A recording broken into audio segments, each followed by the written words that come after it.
नमस्कार दोस्तों, विकास शुक्ला एकेडमी के यूट्यूब चैनल में आप सभी का बहुत बहुत स्वागत है। मेरा नाम विकास शुक्ला है और मैं आप सभी को मध्य प्रदेश का जो हमारा इतिहास है उसको पढ़ा रहा हूँ। अभी तक हम इस मध्य प्रदेश के इतिहास से दो खंड इसके कवर कर चुके हैं। एक तो अपना प्राचीन मध्य प्रदेश और दूसरा मध्यकालीन मध्य प्रदेश। क्लियर है? तो अब ये जो तीसरा खंड हम प्रारंभ करने वाले हैं, ये आधुनिक मध्य प्रदेश का इतिहास हम प्रारंभ करने वाले हैं। क्लियर?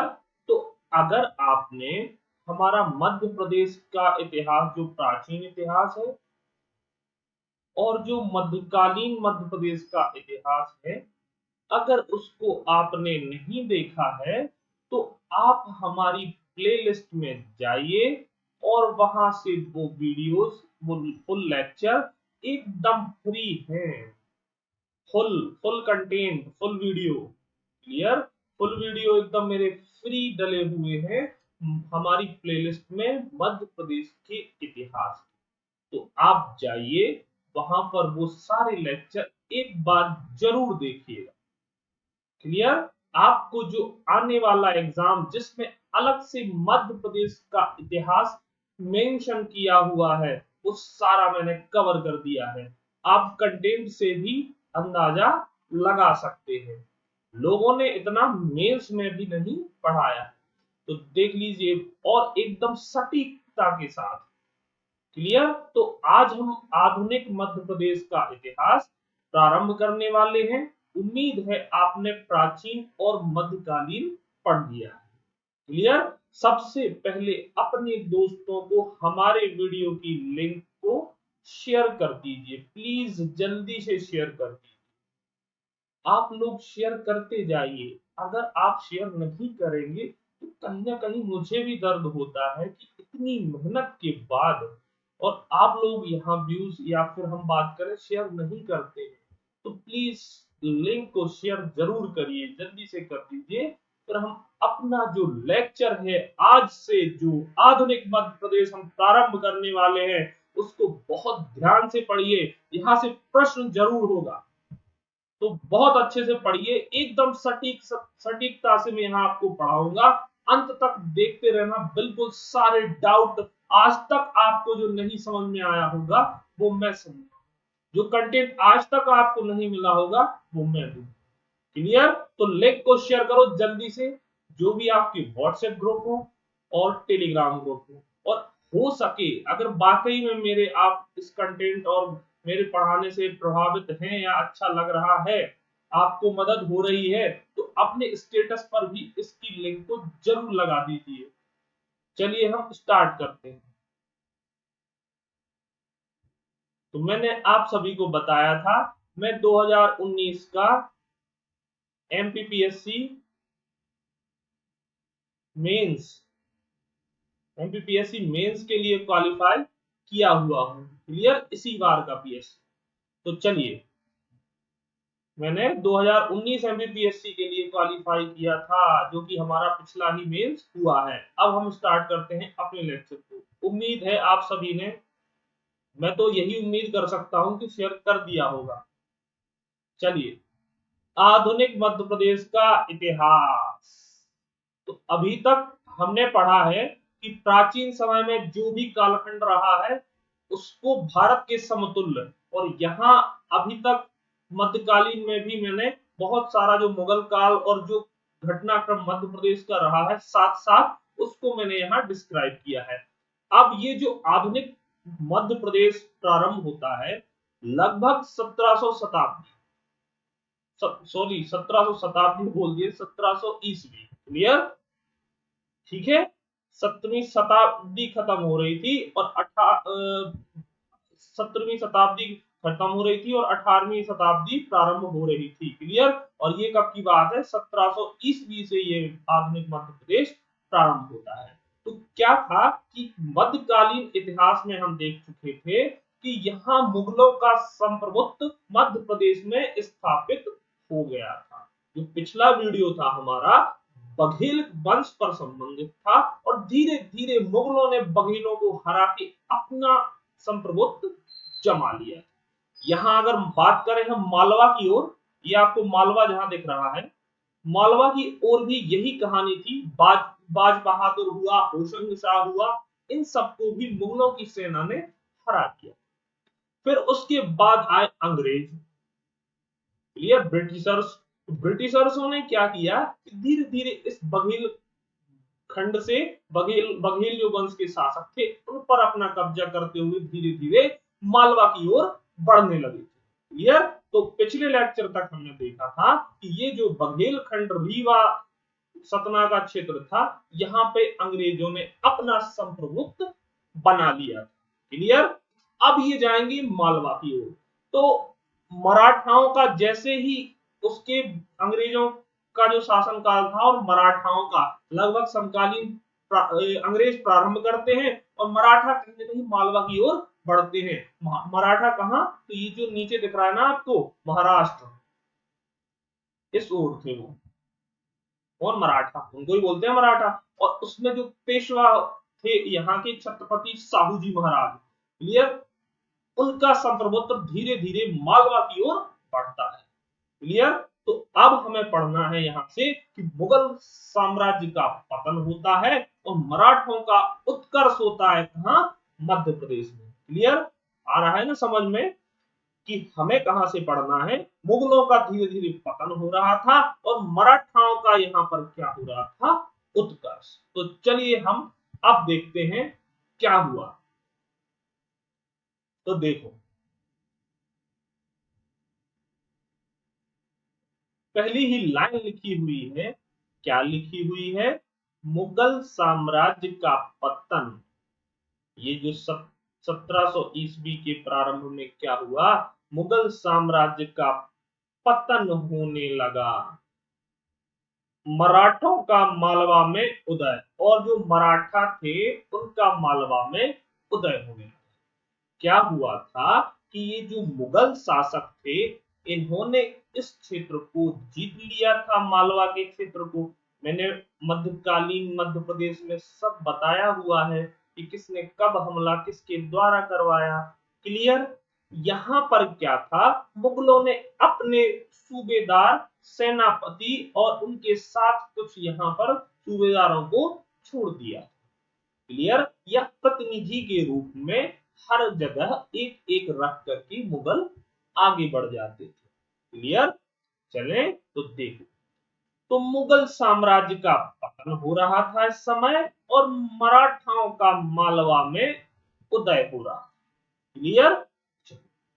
इनको ही मराठाओं ने हरा कर अपना कहीं न कहीं शासन स्थापित किया या करने की कोशिश की। तो देखो, 1703 ईस्वी, जब 1703 ईस्वी आई तो नीमा सिंधिया जी थे, नीमा सिंधिया जी द्वारा मालवा पर आक्रमण किया गया। तो ध्यान से सुनना आप, घटनाक्रम यहां से होता है प्रारंभ।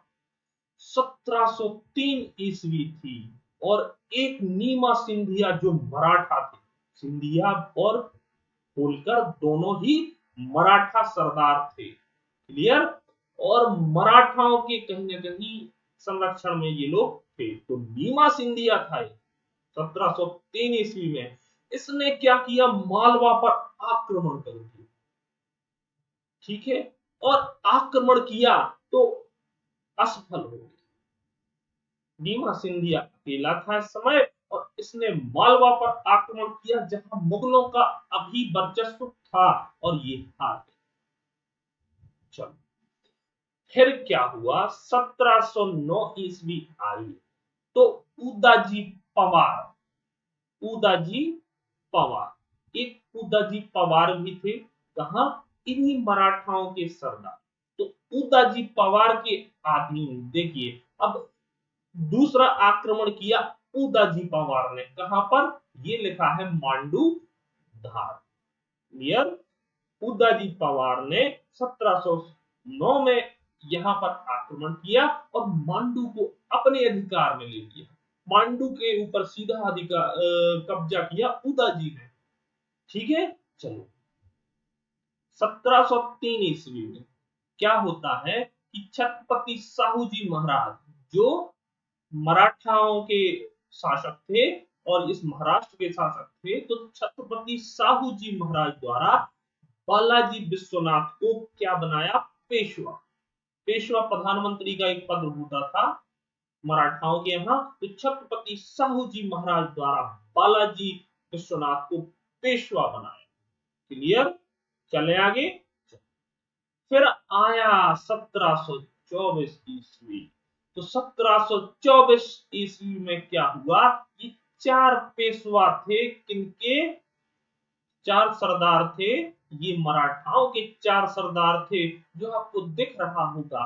एक उदाजी पवार, जिन्होंने मांडू को अपने अधिकार में लिया।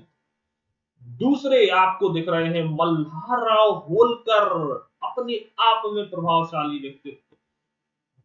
तीसरे थे बाजीराव प्रथम। हाँ, ये वही है जो बुंदेलाओं की जिन्होंने सहायता की, छत्रसाल बुंदेला, बाजीराव प्रथम। और चौथे जो थे वो रणोजी सिंधिया। तो ये सिंधिया भी थे। क्लियर? इन्होंने चारों ने मिलकर, कब? 1724। कौन कौन? उदाजी पवार 1, मल्हारराव होलकर 2, बाजीराव प्रथम 3, रणोजी 4। चारों आए एक साथ। जब चारों एक साथ आए तो नर्मदा नदी के पार, नर्मदा नदी कहीं ना कहीं कुछ इस तरीके से है ना, नर्मदा नदी ये यहां अमरकंटक से इस तरह। तो इन्होंने क्या किया कि नर्मदा नदी को के पार जाकर क्या कर दिया? आक्रमण कर दिया। ठीक है? उदाजी पवार, मल्हारराव होलकर, बाजीराव प्रथम और रणोजी सिंधिया दोनों ने मिलकर के नर्मदा नदी पार कर उस पर आक्रमण कर। क्लियर? चलिए, फिर क्या लिखा हुआ है अब देखिए। तो ये तो था घटनाक्रम की इन लोगों ने धीरे धीरे कैसे संप्रभुत्व जमाया। अलग अलग पहले तो जाकर के कब्जा करने की कोशिश की, कोई सफल हुआ, कोई असफल हुआ। क्लियर? फिर ये चारों लोग जब विश्वनाथ को बालाजी विश्वनाथ को पेशवा बना दिया प्रधानमंत्री, तो ये 4 सरदार एक साथ आए मराठा के, उदाजी पवार, मल्हारराव होलकर, बाजीराव प्रथम और रणोजी सिंधिया, चारों एक साथ आए। और जब चारों एक साथ आए तो उन्होंने मिलकर आक्रमण कर दिया नर्मदा नदी के 1724। क्लियर? अब जब 4 लोग एक साथ आ जाते हैं तो क्या होता है? संगठन में शक्ति है। क्या? संगठन में शक्ति है। तो कहीं ना कहीं इन्होंने इसको अपना प्रभुत्व जमा दिया। क्लियर? आया समझ में? चले आगे। चलो, नेक्स्ट लिखा है 1724 की ईस्वी। वही 1724 की ईस्वी एक युद्ध होता है, सारंगपुर का युद्ध। सारंगपुर कहां है? कमेंट करो। और वहां पर किसकी मजार है? जल्दी से बताओ। तो सारंगपुर में एक युद्ध होता है, ये राजगढ़ में है, राजगढ़ डिस्ट्रिक्ट। राजगढ़ जिला जो है पश्चिमी जिला मध्य प्रदेश का, वहां पर क्या है? सारंगपुर। यहां पर एक युद्ध होता है। कहां पर? ये है यहां पर राजगढ़, ये शाजापुर, शाजापुर के यहां पर ये है जहां एमपीजी के लिखा हुआ है, यहां पर है ये सारंगपुर। क्लियर?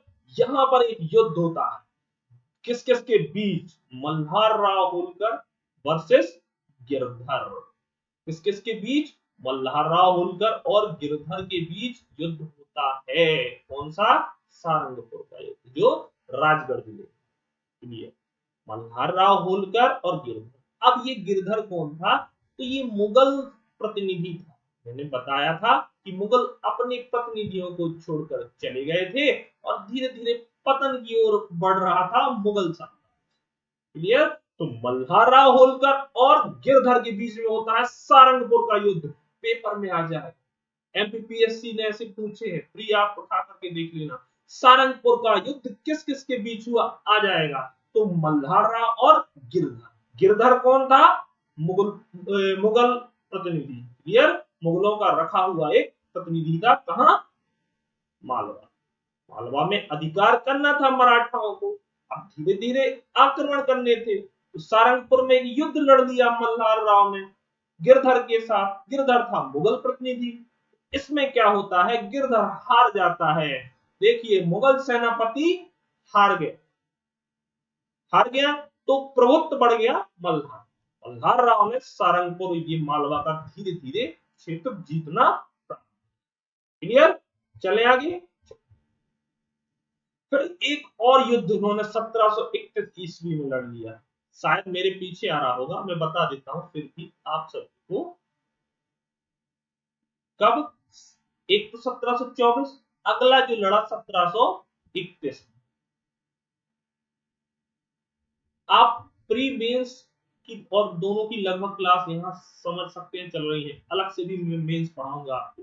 परंतु आप जो लोग भी जिन्होंने भी किसी कोचिंग से पढ़ा होगा या आप YouTube पर भी चले जाइए, अलग से जिनने मेंस पढ़ाया है वो भी इतना कंटेंट नहीं देंगे जितना मैंने दिया। 3 मार्कर में आ जाएगा सारंगपुर का युद्ध।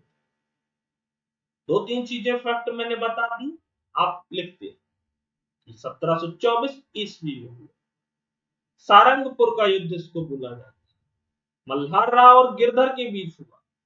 गिरधर इसमें मुगल प्रतिनिधि था और गिरधर इसमें हार जाता। 3 नंबर का जो प्रश्न आया वो यहां। अगला 1731 में क्या होता है? तिरला का युद्ध। अब बताइए, आपको पता है? अलग से मेंशन किया है एमपीपीएससी ने इस बार राजवंश। प्रश्न डीप होने वाले। और पिछली बार भी आपने एक हरिपुरा का जो शासक सुना होगा, लोग बुकों में ढूंढ ढूंढ के परेशान हो गए थे, किसी को मिला नहीं। तो ऐसी छोटी छोटी चीजों को आप देखते जाएं, एक एक करके मैंने रखी हुई है। तो चलिए, तिरला का युद्ध। तिरला का युद्ध में क्या होता है कि मल्ला ये किस किस के बीच होता है? तो तिरला का युद्ध होता है मल्हार राव होलकर। अभी भी मल्हार राव होलकर कहीं ना कहीं कॉमन है। एक सेकंड। तो मल्हार राव होलकर वर्सेस दया बहादुर। अब एक दया बहादुर भी था और ये भी क्या था? मुगल प्रतिनिधि, मुगलों का प्रतिनिधि, मुगल प्रतिनिधि। क्लियर। दया बहादुर के साथ 1731 में मल्हार राव होलकर फिर से लड़ते हैं और इस दया बहादुर को भी बहादुर था परंतु हरा देते हैं मल्हार राव होलकर। क्लियर। तो 1731 में तिरला का युद्ध होता है, वो मल्हार राव होलकर और दया बहादुर के साथ होता है। ये दया बहादुर उसी गिरधर की तरह ही एक क्षेत्र का मुगलों का प्रतिनिधि था। क्लियर। मालवा के ही एक क्षेत्र का दया बहादुर प्रतिनिधि था और इसको भी मल्हार राव होलकर हरा। तो अब धीरे धीरे मल्हार राव होलकर की छवि अपने आप में छत्रपति साहू जी महाराज के सामने विराट हो रही थी या बड़ी हो रही थी। क्लियर। अभी तक समझ में आया होगा। हम चलते हैं आगे वाले पेज पर। प्लीज आप सभी जो नए आए हैं, अभी अभी आए हैं, लाइक बनता है यार, एक लाइक जरूर आप करें, कमेंट करें और वीडियो को शेयर भी करें। और नए हैं तो चैनल को सब्सक्राइब कीजिए। मैं सारा कंप्लीट पैकेज एकदम मुफ्त आपको पढ़ा जाऊंगा, तो प्लीज लाइक और शेयर जरूर करें और चैनल पर नए हैं तो सब्सक्राइब करें। चलिए, तो अभी तक हमने 1731 तक का घटनाक्रम देख लिया, जिसमें 2 महत्वपूर्ण युद्ध देखे हमने। एक आपको सारंगपुर का युद्ध, दूसरा आपको मैंने बताया तिरला का युद्ध। क्लियर। चलो, अब क्या होता है 1732 तक ये जो मराठा राजवंश थे, 5 मराठा राजवंश धीरे धीरे यहाँ पर कब्जा करने लगे थे, मुगलों को हराने लगे थे और अपना आधिपत्य बढ़ाने। चलिए, तो वो 5 राजवंश कौन कौन से हैं हम देखते हैं। तो देखो, एक आपको दिख रहे हैं यहां पर इस ओर, ये वाले ग्वालियर का क्षेत्र है, ये ग्वालियर है। कौन? सिंधिया। इनका जो प्रभुत्व जमा यहां पर वो 1731। क्लियर। सिंधिया वंश ने को ग्वालियर मिला और ग्वालियर में क्या उन्होंने 1731 में अपना वर्चस्व या शासन स्थापित करने की कोशिश की। चलो, फिर अगला अगला आपको दिख रहा है देवास। देवास में दो दो राजवंशों को अलग अलग थे, पवार वंश के ही, लेकिन इनके दो क्षेत्र बांटे गए। एक को बड़ी पाती बोला गया और दूसरे को छोटी पाती। क्लियर? एक को बड़ी पाती, दूसरे को छोटी पाती। कौन थे ये? पवार वंश। पवार थे ना, उदाजी पवार, उनके ही ये आगे के शासक थे। तो पवारों को दो में विभक्त कर दिया। एक साथ चार सरदार आए थे, परंतु यहां मैंने 5 मराठा राजवंश बताए, वहां पे 4 आए थे ना, उदाजी पवार, बाजीराव प्रथम और अपने ये मल्हार राव होलकर और रणोजी सिंधिया जी। 4 बताए थे मैंने, 4 सरदार की एक साथ आए थे संगठन में शक्ति। यहां पर मैंने 5 बताए। तो जी जो उदाजी पवार थे, इनको दो पार्टियों में बांट दिया गया इनकी राजवंश को। एक को बड़ी पार्टी और दूसरे को छोटी पार्टी। कहां का राजपाट मिला? देवास। बड़ी पार्टी किसको? तुकोजीराव पवार। क्लियर? छोटी पार्टी किसको? जीवाजीराव। कब इनको वर्चस्व मिला? 1719। एकदम साफ लिखा हुआ है, क्लियर तरीके से, कुछ भी कंफ्यूजन नहीं, एक एक कर। क्लियर? आगे आपको दिख रहा है ये इंदौर। इंदौर में क्या हुआ था? इंदौर में होलकर राजवंश ने अपना शासन स्थापित किया। सभी को पता होगा होलकर। और कब? 1727। ये है क्या? इंदौर। क्लियर है? चलें आगे। चलिए, धार में भी एक पवार की अगली शाखा ने यहाँ अपना शासन बनाया, आनंदराव पवार। ये कहां के बने? तो ये बने धार। क्लियर? धार के भी जो शासक बने वो आनंदराव पवार जी। क्लियर है? चले हम आगे। चलो,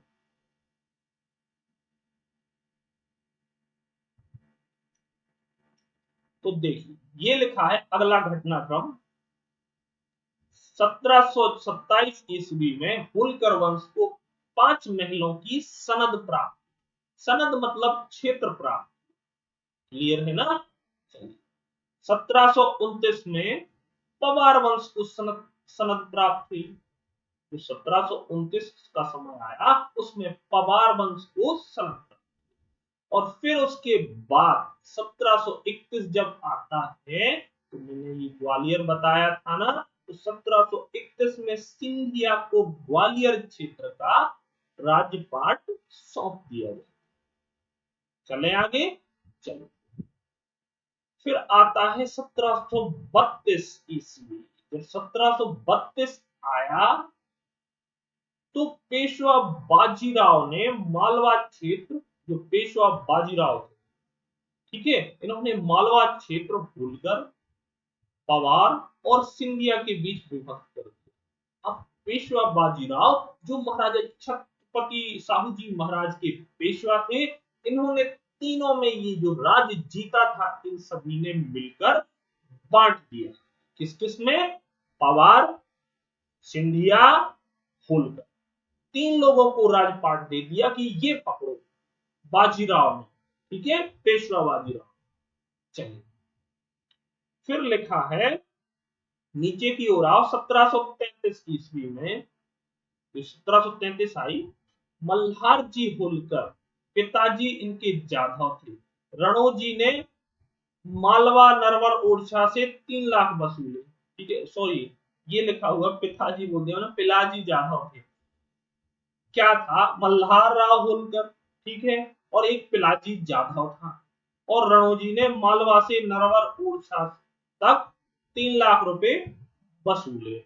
और यहां पर क्या हुआ? छत्रपति महाराज इन सभी से हो गए प्रभावित, और इन्होंने फिर पेशवा जी से बोला था कि भैया अब तो इनमें बंटवारा कर दो और इन सभी को ये राजवंश दे दो। क्लियर? तो ये अभी आगे बढ़े, यहां तक आपको समझ में आया? देखिए, जब 1732-34 हो जाता है, उसके बाद आता है 1737 का। तो एक युद्ध फिर से होता है। क्लियर? एक युद्ध फिर से होता है, जो हैदराबाद के निजाम और पेशवा बाजीराव के मध्य। हैदराबाद में जो निजाम थे और पेशवा बाजीराव के साथ युद्ध होता है। इसमें पेशवा बाजीराव जीत जाते हैं। स्थान भोपाल के आसपास। क्लियर। और यहां पर क्या होती है, दौरा सराय की संधि, मोस्ट इंपॉर्टेंट। क्या हैदराबाद के निजाम और पेशवा के बीच हुआ युद्ध 1737। ठीक है। जीत जाता है कौन, पेशवा बाजीराव। निजाम हार गया। स्थान कहां है, भोपाल के। दौरा सराय की संधि मोस्ट इंपॉर्टेंट, 3 नंबर में आ जाएगा, 3 मार्कर आ जाएगा एमपीपीएससी मेंस में। दौरा सराय की संधि कब हुई, क्यों हुई, किसके बीच हुई। क्लियर। यहां से आप लिख सकते। तो दौरा सराय की संधि, निजाम, इसमें क्या हुआ, निजाम था जो हार गया था पेशवा बाजीराव से। क्लियर है। तो इसने क्या किया, निजाम ने नर्मदा, चंबल तथा अन्य मध्य प्रदेश में मराठाओं का आधिपत्य स्वीकार किया। अब हार गया है तो कहीं ना कहीं मराठाओं का ही अधिकार हो गया था इस क्षेत्र में, और मजबूरन फिर तो संधि करनी ही पड़ेगी। तो इस दौरा सराय की संधि में निजाम ने जो नर्मदा का क्षेत्र, चंबल का क्षेत्र तथा अन्य मध्य प्रदेश भी मराठाओं को दे दिया, या उनका आधिपत्य स्वीकार कर लिया कि हाँ, आप नर्मदा, चंबल तथा अन्य मध्य प्रदेश के शासक हैं। क्लियर। ये थी दौरा सराय की संधि। कब हुई, जब पेशवा बाजीराव ने 1737 में हैदराबाद के निजाम के साथ युद्ध किया और उसको। क्लियर। क्लियर हुई दौरा सराय की संधि पेशवा और हैदराबाद के निजाम के बीच। क्लियर। 1737 में। आगे बढ़े, चलिए हम आगे। फिर आया 1740। 37 के बाद 40 ही आएगा ना भाई। तो 1740 इसमें देखो क्या, हांडिया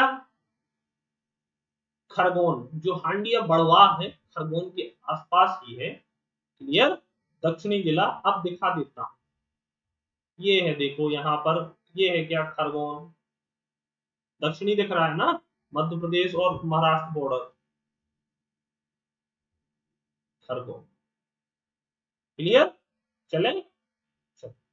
लोकेशन और मैप में, इसीलिए लोग बोलते हैं कि हिस्ट्री को कोई मैप पे नहीं पढ़ा सकता। भाई क्यों नहीं पढ़ा सकता, अगर आप हिस्ट्री को मैप पर पढ़ाएंगे तो इससे अच्छा तो हिस्ट्री को याद करने में दिक्कत होती है लोगों को। और अगर आपने मैप के साथ पढ़ाया तो उसके दिमाग में एक फ्रेमिंग हो जाएगी कि ये क्षेत्र यहाँ पर था, इन्होंने शासन किया, ये निर्माण वहां पर इनके द्वारा करवाया। तो मैं तो समझता हूं कि मैप का यूज भूगोल हो या फिर हम बात करें इतिहास, हर जगह होना चाहिए। क्लियर। तो चलिए, खरगोन मैंने दिखाया। हाँ, तो हांडिया खरगोन अधिकार हेतु अब खरगोन पर भी अधिकार कर मराठाओं ने प्रस्थान किया। तो मराठाओं ने प्रस्थान किया कि अब हमें खरगोन पर भी अधिकार करना। परंतु लेकिन क्या होता है, जो ये पेशवा बाजीराव थे जिन्होंने पवार, सिंधिया और होलकर में मध्य प्रदेश बांट दिया था, इनकी क्या हो जाती है, ज्वर से पीड़ित होने पर 28 अप्रैल 1740 में रावड़खेड़ी में मृत्यु हो जाती। आपने बाजीराव मस्तानी देखी है, तो वो स्थान खरगोन था जहां अंत में जो रणवीर सिंह जी होते हैं, जो पेशवा बाजीराव का किरदार निभा रहे होते हैं, उनकी मृत्यु कैसे होती है। आप सभी ने बाजीराव मस्तानी मूवी देखी है ना, देखिए भाई, सभी ने देखी होगी, है ना, सब याद भी होगा उसका।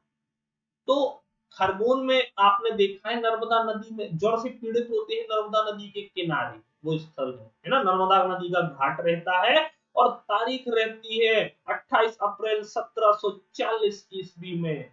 ठीक है, गए तो थे खरगोन को जीतने के लिए, परंतु इनको क्या ज्वर हुआ, बुखार आया और ज्वर से इतने पीड़ित हो गए कि 1740 ईस्वी में इनकी मृत्यु रावण खेड़ी, जो खरगोन का नर्मदा नदी का एक घाट है, वहां पर इनकी मृत्यु हो गई। बाजीराव मस्तानी में आपने वो स्थान देखा। क्लियर? तो इनकी हुई मृत्यु 1740 में और नर्मदा नदी का वह घाट था जहां समान। पेपर में आ जाएगा कि किस जगह है, खरगोन। कहा? नर्मदा नदी घाट। क्या स्थान? रावण खेड़ी, पश्चिमी निवाड़, खरगोन। सब कुछ लिखा है, एक एक चीज। क्लियर? इसके बाद जो समय कालखंड होता है 14 जनवरी 1761। कब? 14 जनवरी 1761 का टाइम आता है। हम यहां की बात करें, क्या होता है 14 जनवरी 1761 में एक युद्ध होता है। कौन? पानीपत का तीसरा युद्ध। तो पानीपत का तीसरा युद्ध किस किस के बीच हुआ, आप कमेंट करिए। पानीपत का तीसरा युद्ध किस किस के बीच हुआ, बताइए। तो पानीपत का जो तीसरा युद्ध हुआ वो मराठाओं और वर्सेस अहमद शाह अब्दाली के बीच हुआ। अहमद शाह अब्दाली। क्लियर है ना? तीसरा जो युद्ध हुआ पानीपत का 1761, कब? 1761 में हुआ था। ठीक है, मराठाओं और अहमद शाह अब्दाली के बीच 1761। इसमें क्या हुआ कि इस युद्ध में जो छत्रपति जी थे, इन्होंने क्या किया कि अपने एक सरदार को यहां पर सेना की कमांड सौंपी, सेनापति। ठीक है, मराठाओं का था ये, ध्यान रखना, मराठा सेनापति सदाशिव था। ठीक है, तो क्या हुआ था कि इसको दी थी कमांड। और मराठा किस पद्धति से युद्ध लड़ते थे, तो गोरिल्ला पद्धति होती थी। गोरिल्ला, ठीक है, गोरिल्ला पद्धति से ये लोग युद्ध किया करते थे। कौन? मराठा। तो क्या हुआ कि ये युद्ध प्रारंभ होता है उस 1761 में। तो जिस दिन ये युद्ध हो रहा होता है उस समय सुबह टाइम तो मराठाओं की स्थिति बहुत अच्छी थी। क्लियर? परंतु जब 3 बजते हैं लगभग दोपहर के, तो मराठाओं की स्थिति खराब होने लगती है। इस पानीपत के तृतीय युद्ध में अपने एक होलकर वंशी शासक भी जाते हैं, जिनका नाम क्या था? मल्हार राव होलकर। क्लियर? ये क्या थे? मैंने बताया ही था कि 1 से 2 युद्ध, तरला का युद्ध, सारंगपुर का युद्ध, ये मल्हार राव जीत चुके थे। ठीक है, तो साहू जी का तो इन्होंने विश्वास जीता हुआ। परंतु क्या हुआ कि मल्हार राव होलकर को इस सेनापति के अंडर काम करना पड़ रहा है, सदाशिव की, जो पानीपत के तृतीय युद्ध में मराठाओं का सेनापति। तो क्या हुआ कि ये जो मराठा होते हैं, ये गोरिल्ला पद्धति होती है युद्ध लड़ने की। इनकी पॉलिसी हुआ करती थी कि जहां भी लड़ते थे ये गोरिल्ला पद्धति से लड़ते थे। क्या होती है गोरिल्ला पद्धति? ये पद्धति ऐसी होती है कि इसमें जो भी सैनिक या सरदार हुआ करते थे वो छुप जाते थे, और जैसे ही देखते थे अपने विरोधी या फिर दुश्मन को, तो उन पर छुपे रहते थे और अचानक से टूट पड़ते। क्या होता था गोरिल्ला पद्धति में कि मराठाओं की पद्धति थी और ये युद्ध, हर युद्ध को गोरिल्ला पद्धति से लड़ते थे, छुपे रहते थे और अचानक से दुश्मन आया तो उस पर आक्रमण कर देते थे और हरा देते थे। इससे ही मराठा जीत जाया करते थे। परंतु इस सदाशिव ने क्या किया कि गोरिल्ला पद्धति को ना अपनाकर आमने सामने आ गया अब छुपा नहीं है सदाशिव, बोला आमने सामने लड़ेंगे हम। और ये बात मल्हारराव होलकर को बुरी लगी। मल्हारराव होलकर ने बोला कि जो हमारी पद्धति रही है आप उसको ही क्यों नहीं अपना रहे हैं, आमने सामने जाएंगे तो हम युद्ध हार सकते हैं। तो सदाशिव को ये बात लगी कि यार मैं सेनापति हूं और ये हारने की बातें कर रहा है। परंतु कहीं ना कहीं मल्हारराव होलकर बात सही कही, क्योंकि युद्ध रणभूमि में सिर्फ रण जीत देखी जाती है, क्लियर। हालांकि वो भी देखा जाता है, लेकिन अपनी एक पद्धति होती है, उसको इसने छोड़ दिया सदाशिव ने, गोरिल्ला पद्धति को, और इस मल्हारराव होलकर की बेइज्जती कर दी। इसको क्या बोल दिया, गडरिया। किसको, मल्हारराव होलकर को। गडरिया क्या होता है, एक निष्कृष्ट काम करने वाले होते हैं, छोटे शासक होते हैं ये, ठीक है, जिनको ऐसे ही राजा लोग राजपाट थोड़ा बहुत दे देते हैं। तो इसको मल्हारराव होलकर अपने आप में प्रभावशाली थे और उनको गडरिया बोल दिया तो ये आहत हो गए। और इन्होंने बोला कि नहीं यार हमें नहीं लड़ना है, तुम लड़ लो, तुमने गोरिल्ला पद्धति छोड़ी, छोड़ दो, तुम लड़ लो, जीत जाओ, अच्छी बात है। और ये वहां से भाग निकले। क्लियर, आया समझ में। पानीपत का तृतीय युद्ध 1761 मराठाओं के बीच, अहमद शाह अब्दाली दोनों के बीच हुआ। क्लियर। और मल्हारराव होलकर सदाशिव जी के द्वारा बेइज्जती होने पर ये वहां से भाग, ठीक है। तो यही लिखा है 1761 में पानीपत का तीसरा युद्ध हार कर, और इसमें फिर हार भी हो जाती है, तो कहीं ना कहीं मल्हारराव होलकर अपने आप में सही थे। हारकर मल्हारराव होलकर भाग निकला और मालवा पहुंचा। अब ये वहां से छोड़ के भागा कि लड़ लो तुम, हार जाओ, और हार गए। ये अपने मालवा की ओर वापस आ गए। क्लियर, चले आगे। उम्मीद है अभी तक आपको समझ में सब आ गया, सब आ जाएगा समझ में, हम है ना। तो देखो फिर ये मालवा आ गए और इन्होंने मालवा के जो क्षेत्र है उस पर जो जीते थे उन पर अपने स्थापित करने की कोशिश की, साम्राज्य को और बढ़ाने की।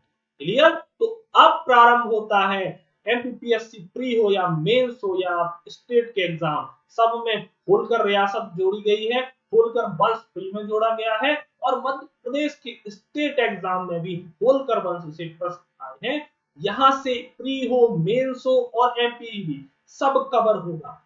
आपको अगर मेंस में उत्तर लेखन शैली आपकी अच्छी है तो आप यहां से ये फैक्ट उठाइए, ये पॉइंट्स उठाइए, सब कुछ है इसमें, आपको इससे ज्यादा कुछ नहीं ना कहीं मिलेगा। तो आप इनसे वो फैक्ट खींचिए और अपने आंसर को उस हिसाब से जो प्रश्न पूछा गया है लिख दीजिए। आगे मैं उत्तर लेखन भी आपको करवाऊंगा और अलग से भी होलकर रियासत बताऊंगा, तो उसमें भी आप निश्चिंत रहें। परंतु फैक्ट तो यही रहेंगे। अब ऐसा तो होगा नहीं कि वहां पर मेंस होगा तो मल्हारराव होलकर को प्रथम होलकर वंशी या संस्थापक नाम मान के अहिल्याबाई को मान लिया जाएगा, ऐसा तो होगा नहीं ना। बताइए, होलकर वंश का उत्कर्ष आ गया तो लिखोगे तो उसमें मल्हारराव होलकर ही ना, अहिल्याबाई तो लिख नहीं दोगे। तो आपको स्मार्ट स्टडी करनी है, जब तक वो नहीं आएगी आपको सिलेक्शन में परेशानी होती रहेगी। क्लियर। तो प्लीज आप जैसे मराठा गोरिल्ला पद्धति को अपनाते थे, आप इस पद्धति को अपनाइए कि स्मार्ट वर्क करिए। क्लियर, सफल जल्दी होंगे। चलिए, और वीडियो को शेयर भी करते जाना, क्योंकि मैं इतनी मेहनत करता हूं फिर भी आप लोग शेयर नहीं करते हैं, तो प्लीज शेयर करिएगा। बोलता बार बार शेयर के लिए इसलिए हूं क्योंकि हमारा चैनल है अभी नया, तो इसको आपके समर्थन की जरूरत है। मैं सब मुफ्त एकदम, आप मिला लेना अच्छी से अच्छी कोचिंग और अच्छा से अच्छा यूट्यूब चैनल, इससे ज्यादा अगर दे दे आपको तो आप मुझे बताएं, और वो पैसे लेके और मैं एकदम मुफ्त, तो प्लीज शेयर करें। और नए हैं तो चैनल को सब्सक्राइब करें। क्लियर। चलो अब हम होलकर वंश को यहां से प्रारंभ, तो आप सभी के सामने है होलकर वंश। होलकर वंश का होलकर नाम क्यों पड़ा? तो ये होल गांव के निवासी थे। क्या थे? होल गांव के निवासी। क्लियर? चलिए, इसलिए इनका नाम क्या पड़ा? होलकर। होलकर। पहला जो संस्थापक था और जो सरदार था, मराठा सरदार, मल्हार राव होलकर। कौन था? मल्हार राव होलकर। तो ये क्या था? मराठाओं का सामंत था। मल्हार राव होलकर आ गया। एमपीपीएससी मेंस में बैठे हो 3 नंबर में। अब यहां से आप मल्हार राव होलकर के बेस्ट पॉइंट उठाइए और उसका आंसर बनाइए। मराठा सामंत थे। मालवा का प्रथम मराठा सूबेदार। मालवा क्षेत्र का प्रथम मराठा सूबेदार। क्लियर है? जन्म हुआ 1693, मृत्यु हुई 1700। कोई नहीं पूछेगा। शासन, तो शासन मैंने बताया था 1731 ईस्वी में पेशवा बाजीराव इंदौर की जो जागीर और 5 महलों की सनद मल्हार राव होलकर को दे दी। क्लियर? 1731 से इनका शासन प्रारंभ हुआ। ये थोड़ा ठीक है, 1731 ईस्वी आप याद कर लेना कि अगर होलकर का शासन पूछा जाएगा तो 1731 ईस्वी से प्रारंभ। क्लियर? चलो, होलकर वंश के प्रथम राजकुमार, बिल्कुल इंदौर, इंदौर में थे, सही बात है। होलकर वंश के संस्थापक, इंदौर। अगर 3 नंबर में आता है प्रश्न तो सबसे पहले तो आप ये बताएंगे कि मराठा सामंत थे और मालवा के प्रथम मराठा सूबे। दूसरी लाइन, होलकर वंश के संस्थापक, राजधानी इंदौर। तीसरी लाइन, इन इनका अगर हम बात करें कारण, तो इन्होंने राजमहल, राजवाड़ा का निर्माण प्रारंभ किया। मृत्यु कहां हुई? छतरी कहां है? आलमपुर। तो देखो, यहां तक हमने पढ़ा होलकर वंश संस्थापक इंदौर राजधानी, निर्माण मल्हारगंज, राजमहल, राजवाड़ा का निर्माण प्रारंभ। क्लियर है? चले आगे। मृत्यु कहां हुई? तो मृत्यु हुई आलमपुर। क्लियर? आलमपुर भिंड। और इनकी जो छतरी है वो कहां पर है? भिंड में। ध्यान रखना, ये प्रश्न अच्छा है, पीवी पूछता है ये व्यापक। एमपीएसआई में बैठे हो, आ गया पेपर में, मल्हार राव होलकर की छतरी कहां? हमें लगता है महेश्वर होगा आंसर, इंदौर होगा आंसर, उज्जैन होगा आंसर, परंतु ऐसा बिल्कुल नहीं है। मृत्यु कहां हुई? वही इनकी छतरी बना दी गई। कहां? भिंड। किसके द्वारा? आगे चल के अहिल्याबाई होलकर यहां पर छतरी का निर्माण करवा। मृत्यु हुई आलमपुर भिंड। कहां? ध्यान से सुनो, ये लिखा है मृत्यु हुई आलमपुर भिंड। मल्हार राव होलकर छतरी आलमपुर भिंड में। क्लियर? अब पेपर में आ जाएगा कि मल्हार राव होलकर की मृत्यु कहां हुई? आलमपुर। समाधि स्थल आलमपुर। छतरी कहां पर है? आलमपुर भिंड। किसके द्वारा बनवाई गई? अहिल्याबाई होलकर। क्लियर हो गया? अभी तक उम्मीद है आपको मल्हार राव होलकर जी समझ में आ चुके हैं। इनने क्या किया, कौन से युद्ध लड़े में, पिछली स्लाइड में, पिछले पेज में सब बता दिया। तिरला का युद्ध, सारंगपुर का युद्ध इन्होंने लड़ा और दोनों में कहीं ना कहीं मुगल प्रतिनिधियों को हराया। क्लियर? और अपना वर्चस्व बढ़ाया। पानीपत के तृतीय युद्ध में भी ये शामिल हुए, परंतु इनकी बात न माने जाने के कारण ये वहां से भाग खड़े हुए और मालवा में पुनः इन्होंने आकर के रुक गए और ये सारा अपना साम्राज्य फैलाया, इंदौर को अपनी राजधानी बनाया और होलकर वंश की इंदौर में स्थापना।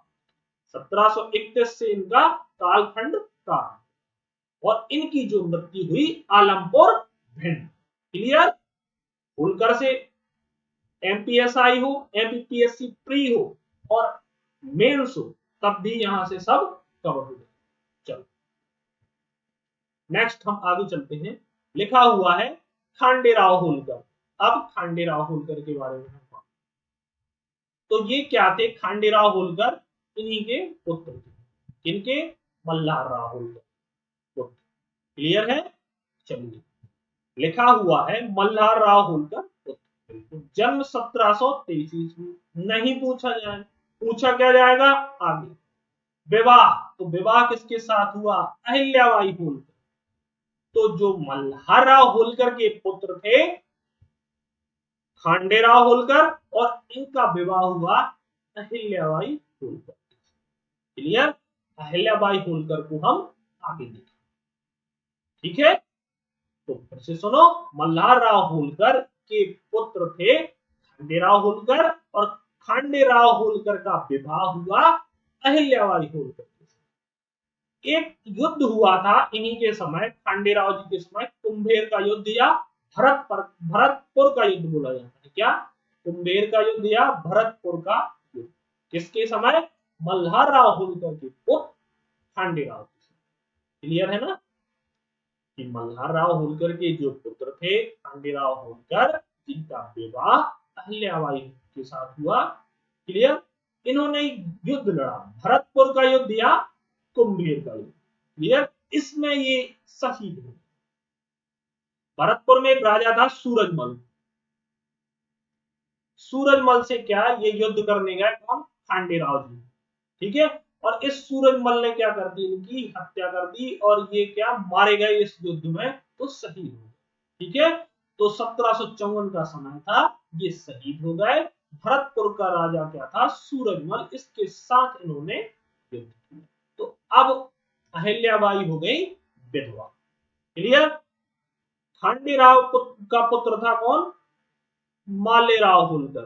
ठीक है, मल्हारराव का नाती हुआ और खांडेराव का पुत्र। तो खांडेराव और अहिल्याबाई होलकर का एक पुत्र हुआ मालेराव होलकर। आगे वही लिखा है मालेराव होलकर। क्लियर? इसका जन्म 1745 ईस्वी में, मृत्यु 1760। क्लियर है? मात्र 1 वर्ष शासन किया इसने, मात्र 1 वर्ष शासन किया, 1766 से 1767। अपने दादाजी के बाद ये क्या बना था? उत्तराधिकारी। परंतु 1 ही वर्ष इसने भी शासन कर पाया, और ये भी मारा गया। तो अहिल्याबाई का पुत्र मालेराव होलकर भी मारा गया।